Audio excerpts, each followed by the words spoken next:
Hi dear friends, ഇന്ന് ഒരു coconut കുക്കീസിൻ്റെ റെസിപ്പിയാണേ. ഇത് നമുക്ക് വീട്ടിലുള്ള സാധനങ്ങൾ വെച്ച് വളരെ എളുപ്പം ഉണ്ടാക്കിയെടുക്കാവുന്നതാണ്. നമ്മുടെ കുട്ടികൾക്കൊക്കെ നല്ല ഇഷ്ടമാകും. നിങ്ങളെല്ലാവരും ഇതൊന്ന് വീട്ടിൽ ഉണ്ടാക്കി നോക്കണം. വളരെ ടേസ്റ്റിയാണ്. അതിനായിട്ട് ഞാനൊരു പാത്രം എടുത്തിട്ടുണ്ട്. ഇതിലേക്ക് നമ്മുടെ മൈദ ഒന്ന് അരിച്ചെടുക്കാം. ഇത് 1 കപ്പ് മൈദയാണ് ഞാൻ എടുത്തിരിക്കുന്നത്.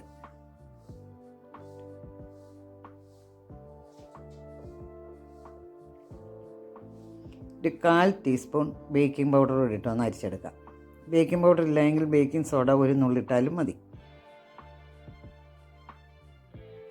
എല്ലാം ഒന്ന് മിക്സ് ആവട്ടെ. എന്നിട്ടൊന്ന് അരിച്ചെടുക്കുക. ഇത് പഞ്ചസാര പൊടിച്ചതാണ്. 1/2 കപ്പ് പൊടിയാണിത്. നല്ല മധുരം വേണമെങ്കിൽ 1/2 കപ്പ് പഞ്ചസാര എടുത്ത് നമുക്ക് പൊടിച്ച് ചേർക്കാവുന്നതാണ്. അപ്പോൾ ആ പൊടി ഇതിനേക്കാൾ കുറച്ചും കൂടി കാണും.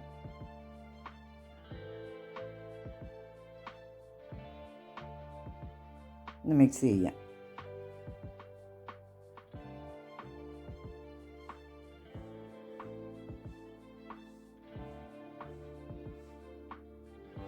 ഒരു നുള്ളു കൂടി ചേർക്കാം.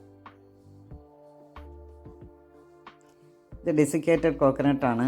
1/2 കപ്പാണ് ഇതുള്ളത്. ഇതുകൂടി നമുക്കിതിലേക്ക് ചേർക്കാം. ഈ ഡെസിക്കേറ്റഡ് കോക്കനട്ട് നമുക്കില്ല എങ്കിൽ ഒരു തേങ്ങ എടുത്ത് അതിൻ്റെ കറുത്ത ഭാഗം, പുറമേയുള്ള കറുത്ത ഭാഗം കളഞ്ഞിട്ട് തേങ്ങാപ്പീര ചെറു തീയിൽ ഒരു പാനിലിട്ട് വെള്ളം വറ്റിച്ചെടുത്താൽ മതി. ഇത് 1/3 കപ്പ് റിഫൈൻഡ് ഓയിലാണ്. അത് മുഴുവൻ ഒഴിക്കുന്നില്ല, നമുക്ക് ആവശ്യത്തിനനുസരിച്ച് ചേർത്താൽ മതി.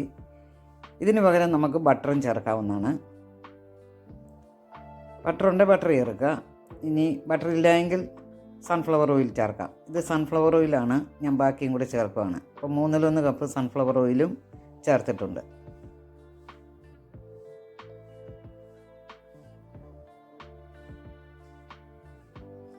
ഒരു 1/4 ടീസ്പൂൺ വാനില എസൻസ്. നിർബന്ധമില്ല, വേണമെങ്കിൽ ചേർത്താൽ മതി.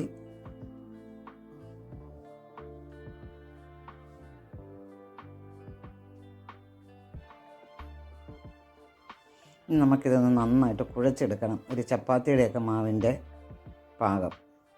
അപ്പോൾ ആവശ്യത്തിന് പാൽ കൂടി ചേർത്ത് കുഴച്ചെടുക്കാവുന്നതാണ്.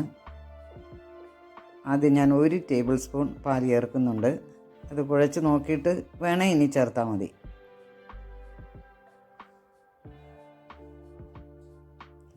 ഒരു ടേബിൾ സ്പൂൺ പാൽ കൂടി ചേർക്കുന്നുണ്ട്. ഇപ്പോൾ 2 ടേബിൾ സ്പൂൺ പാലാണ് ആകെ ചേർത്തിരിക്കുന്നത്. നമുക്കിതൊന്ന് കുഴച്ചെടുക്കാം. ഇത് കുഴച്ച് വെക്കേണ്ട കാര്യമൊന്നുമില്ല. കുഴച്ച ഉടനെ തന്നെ നമുക്കിത് കുക്കീസ് ഉണ്ടാക്കാം. ഇതാ നമ്മുടെ മാവ് റെഡി ആയിട്ടുണ്ട്. നമുക്ക് കുക്കീസാക്കി എടുക്കാം. ആ ഷേപ്പൊക്കെ ഓരോരുത്തരുടെ ഇഷ്ടത്തിനനുസരിച്ച് ചെയ്യാവുന്നതാണ്, വലിപ്പവും ഷേപ്പും ഒക്കെ.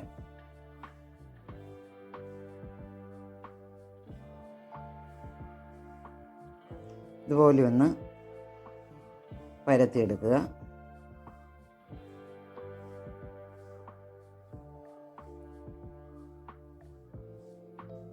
ഇനി നമ്മൾ ആ ഡെസിക്കേറ്റഡ് കോക്കനട്ടിൻ്റെ അകത്ത് അത് നന്നായിട്ടൊന്ന് മുക്കി അതിൻ്റെ എല്ലാ ഭാഗത്തും ആ ഡെസിക്കേറ്റഡ് കോക്കനട്ട് പിടിക്കണം.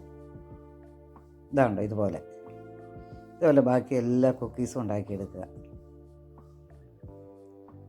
12 കുക്കീസ് എനിക്ക് കിട്ടിയിട്ടുണ്ട്. അത് എണ്ണം ഓരോരുത്തരുടെയും ഉണ്ടാക്കുന്ന വലുപ്പത്തിനനുസരിച്ച് മാറ്റം വരും. ഇതിന് ഓവൻ വേണമെന്ന് നിർബന്ധമൊന്നുമില്ല. കുക്കറിലോ ഏതെങ്കിലും പാനിലോ ഒക്കെ നമ്മൾ കേക്ക് ബേക്ക് ചെയ്യുന്ന പോലെ തന്നെ നമുക്കിത് ബേക്ക് ചെയ്തെടുക്കാവുന്നതാണ്.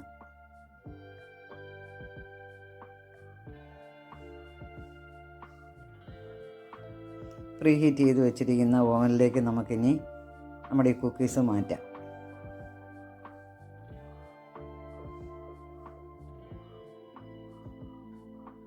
നമ്മുടെ കുക്കീസ് റെഡി ആയിട്ടുണ്ട്.